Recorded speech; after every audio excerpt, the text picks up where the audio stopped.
Good morning. Hope everybody had a wonderful holiday weekend. Took time out with their families to remember those past and those moved on from this plane to the next.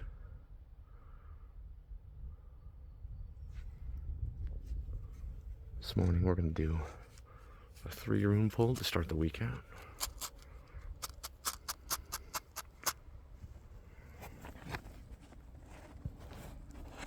Again, we are pulling from the Book of Runes by Ralph H. Bloom.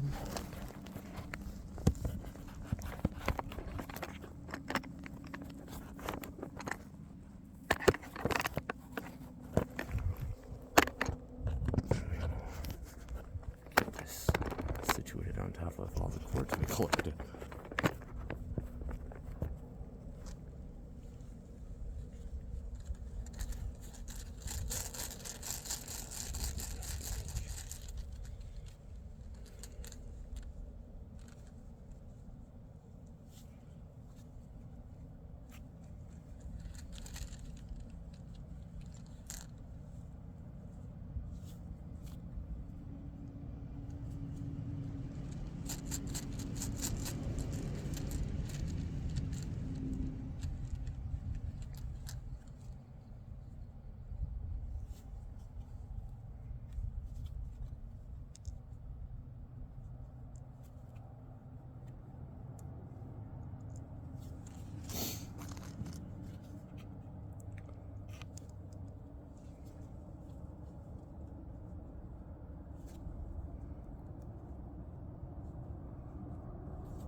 Here we have our 3-rune stack up for the week.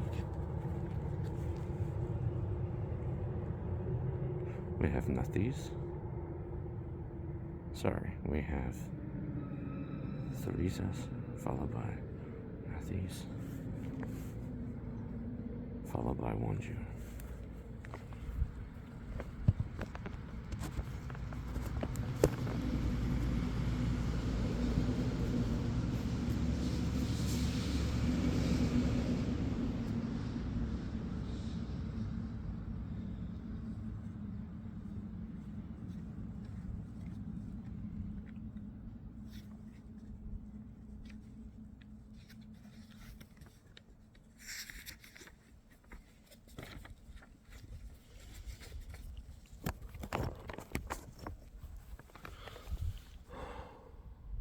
Gateway, place of non-action, the god Thor.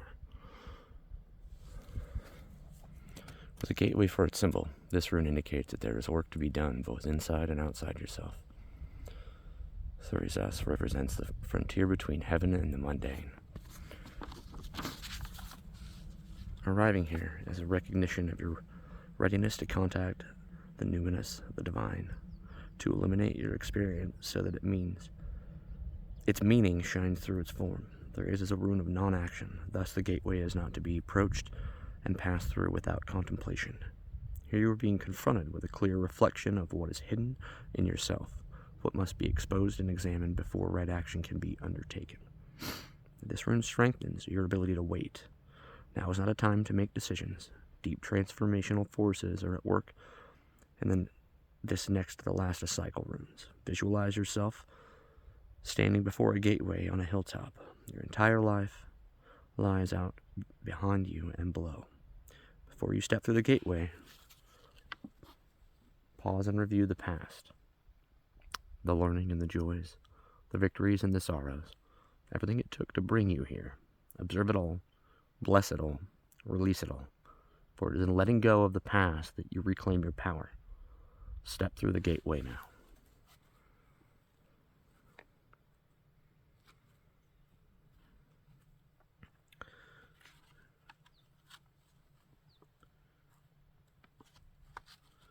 Being that this is a 3-rune pull, I'm going to explain a little bit of how this works.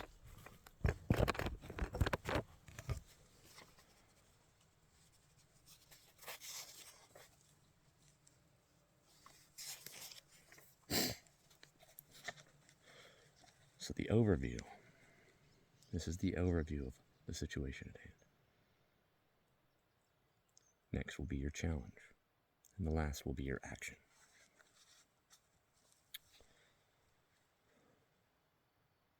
The challenge is constraint.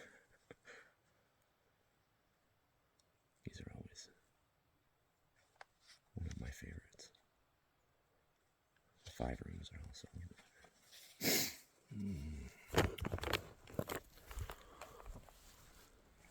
Constraint, necessity, pain.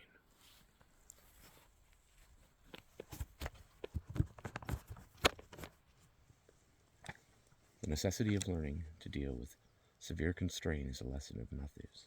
The rune represents the obstacles we create for ourselves as well as those we encounter in the world around us. Both can be equally difficult to handle. The role of Matthews is to identify our shadow, our dark and repressed side, places where growth has been stunted, resulting in weaknesses that are often projected onto others. Don't take this world personally, this rune is saying. Work with the shadow. Examine what it is in your nature that attracts hardship or misfortune to your life. When at last you can look upon the rune of constraint with a smile, you will recognize the troubles, denials, and setbacks of life as your teachers, guides, and allies. The need for restraint is unquestionable here. Trying this rune indicates that there may well be hold-ups and reasons to reconsider your plans carefully. Clearly, there is work to be done on yourself. So take it on with good humor and show perseverance. This is the time to pay off old debts, to restore, if not harmony, at least balance. So mend, restore, redress. When fishermen can't go to sea, they repair nets. Let the constraints of the time serve you in righting your relationship to yourself. Be mindful that rectification must come before progress. And as always, consider the uses of adversity.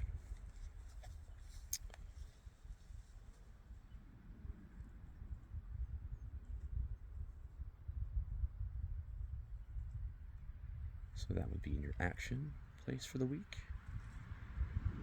Use constraint in all things. Sorry, your challenge, the action for the week is joy. Room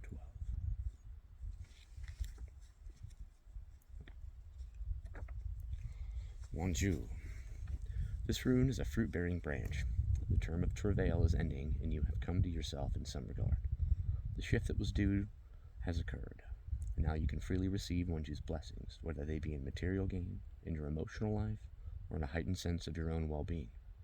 This is an alchemic moment in which understanding is transmuted from knowledge. The knowledge itself was a necessary but not sufficient condition. Now you can rejoice, having been carried across the gap by the will of heaven. Joyousness accompanies new energy blocked before now. Light pierces the clouds and touches the water, just as something lovely emerges from the depths. The soul is illuminated from within. The meeting place of heaven and earth, the meeting of the waters. There is a new clarity which may call for you to renounce existing plans, ambitions, goals. It is proper and timely for you to do so, for Wanju is a rune of self-restoration, of the self properly aligning with the self.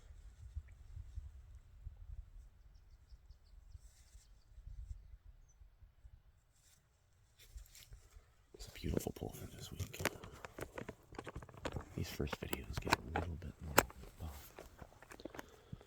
They're ever worth it.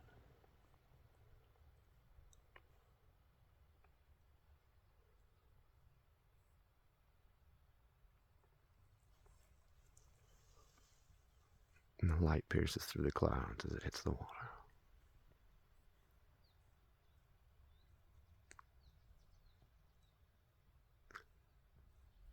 If you'll be sticking around for our second set, The Healing Runes by Ralph H. Bloom and Susan Logan, go ahead and continue on to the next video if you're on your healing journey. If not, I hope you have a blessed and wonderful day.